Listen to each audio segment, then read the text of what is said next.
మద్దూరు మండలం పేదూరుపాడు గ్రామానికి చెందిన రాజలక్ష్మమ్మ అనే పట్టాదారు 860 ఎకరాల భూమి బడుగు బలహీన వర్గాల బీసీ వర్గాలకు ఈ భూమి చెందాలని హక్కుదారులు వారేనని అధికారికంగా రాతపూర్వకంగా రాసివ్వటం జరిగింది.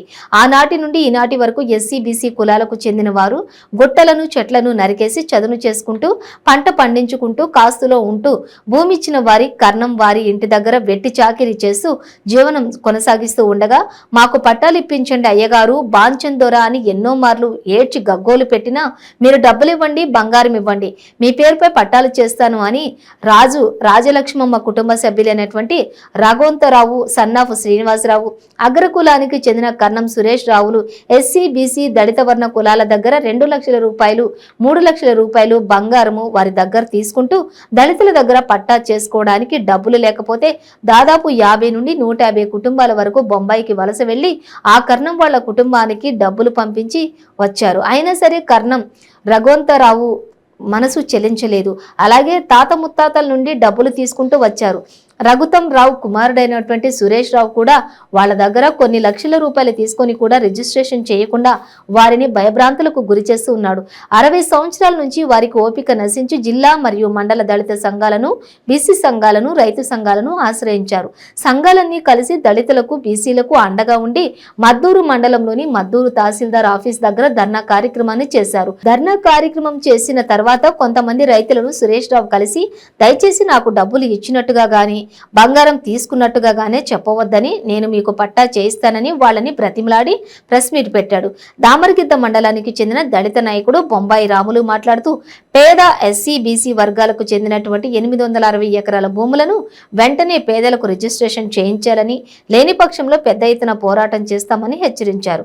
ఈ కార్యక్రమంలో మద్దూరు మండలం అంబేద్కర్ సంఘం యూత్ పి వంశీ, శ్రీను, రాములు, అరుణ్, సాయిలు, భానుప్రకాష్, పల్లెర్ల దళిత నాయకుడు కృష్ణ, కేవీపీఎస్ హనుమంతు, వెదురుపాడు హనుమప్ప, వెదురుపాడు రామాంజీ, సీను తదితరులు ఈ కార్యక్రమంలో పాల్గొన్నారు.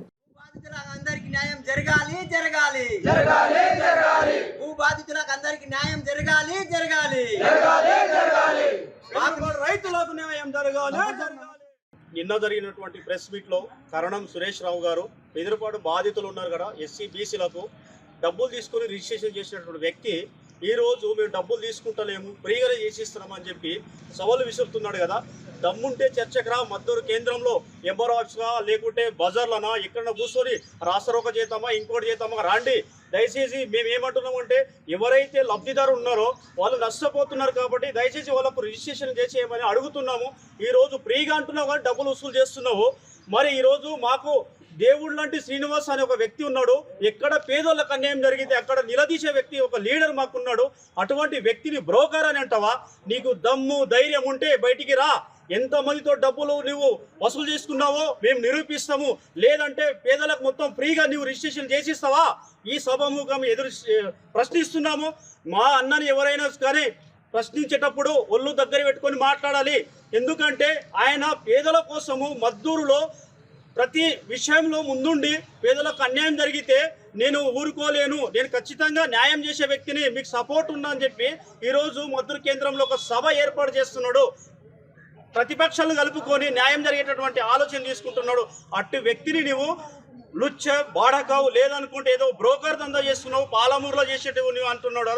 సలీమన్న పేరు వాడుకొని మద్దూరులో రకరకాల బిజినెస్ చేస్తూ నువ్వు సలీమన్నను కూడా గబ్బు లేపుతున్నావు. అన్నా సలీమన్న, నీవు ఒక్కసారి నీ పేరును తీసుకొని గబ్బు లేపుతున్నావు. ఈ కరణము సురేష్ రావుని ప్రశ్నించు. ఎందుకంటే రేపు భవిష్యత్తులో రాజకీయ పరంగా నీవు ఎదిగే వ్యక్తివి. నీ ఎంట మేమందరం కూడా కలిసికట్టుగా పనిచేయడానికి సిద్ధంగా ఉన్నాము. మా అన్నని శ్రీనివాసుని రకరకాల బూతు మాటలు తిడుతుంటే ఈ భూమికి మీకు ఈ రమేష్కి ఏం సంబంధం ఉంది? ఆ సంబంధాలు ఒక్కసారి నువ్వు సురేష్ దగ్గర కూర్చొని చర్చించన్నా. లేదనుకుంటే సురేష్ పైన పెద్ద ఎత్తున మేమంతా ఇక్కడ మండల కేంద్రంలో పెద్ద ఎత్తున పోరాటం చేయని కూడా సిద్ధంగా ఉన్నాము.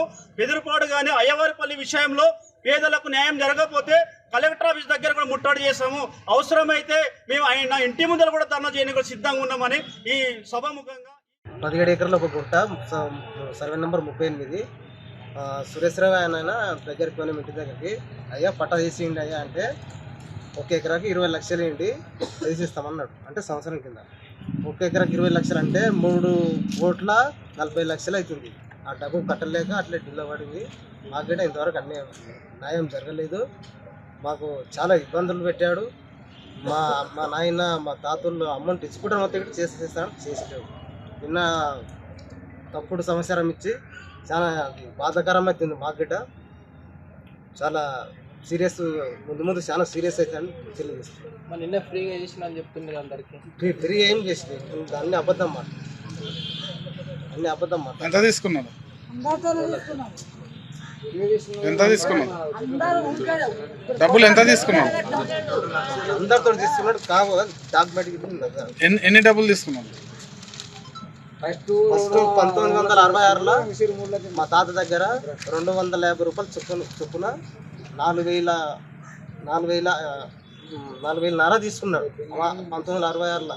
ఎన్ని ఎకరాలకు? 17 ఎకరాలకు గుంట. ఇప్పటికిట ఎక్కువ ఎకరాకు 20 లక్షలు అడుగుతున్నాడు ఆయన. పట్ట తీసి అయ్యగారు అంటే కబ్జాలు ఎవరున్నారు? కబ్జాలో మేమే ఉన్నాం. డబ్బులు ఎవరు అడుగుతున్నారు? సో అది సురేష్ రావు అడుగుతున్నాడు. ఎన్ని అడుగుతున్నాడు ప్రజెంట్? ఒక ఎకరాకు 20 లక్షలు అడుగుతున్నాడు. నిన్న ప్రెస్ మీట్లో ఫ్రీగా చేసి అందరికి అన్నాడు. అన్ని అబద్ధాలు. డిక్లరేషన్ కాగితాలు గిట్ల ఉన్నాయి. ఇష్టం వచ్చినట్లుగా చేస్తే ఖచ్చితంగా నీ ఇంటి మీద ధర్నా చేస్తాం. నేను తరిమి కొట్టే పరిస్థితులు ఏర్పడుతున్నాయి. కాబట్టి అదేవిధంగా అన్న సలీమన్న నీ పేరు చెప్పుకుంటున్నాడు. మరి సలీమన్న నా ఎంట ఉన్నాడు అంటున్నాడు. సలీమన్న పేరు కూడా బదనం చేస్తున్నాడు. ఆయనకు మొన్ననే మరి రాష్ట్ర వ్యాప్తంగా ఎంతో గౌరవమైనటువంటి పదవి వచ్చింది. ఆ దానికి మరి ఈయన సలీమన్న నా ఎంట ఉన్నాడు, నన్ను ఎవడే మిత్రుడని అనుకుంటున్నావు. అలా సలీమన్న ఈ యొక్క పెదరుపాడు గ్రామానికి వెళ్ళండి, మరి అధికారికంగా మరి మీరు సర్వే చేయించండి. ఎవరి వైపు న్యాయం ఉంది? మరి ఒకటే వ్యక్తికి మీరు సపోర్ట్ చేస్తారా, లేకపోతే దళితుల పక్షాన ఏది నిజమో ఏది అబద్ధమో సమగ్ర విచారణ జరిపించి మరి వాళ్ళకు న్యాయం చేయాలని సలీమన్న హెచ్చరిస్తున్నా. కాదన్నా ఇట్లాంటి అక్రమాలకు మీరు మద్దతుగా పలికితే మీరు పక్కన ఉంటే కూడా మీ యొక్క పేరుకు మీ యొక్క పదవికి భంగం కలిగే అవకాశం ఉన్నది. కాబట్టి ఇట్లాంటి దుర్మార్గులని దరిదాపులో కూడా చేరకుండా మరి మీ దళితుల పక్షాన నిలబడి మీరు కూడా ఒక అట్టడుగు కులం నుంచి వచ్చారు, అట్టడుగు పరిస్థితుల నుంచి మీరు వచ్చారు.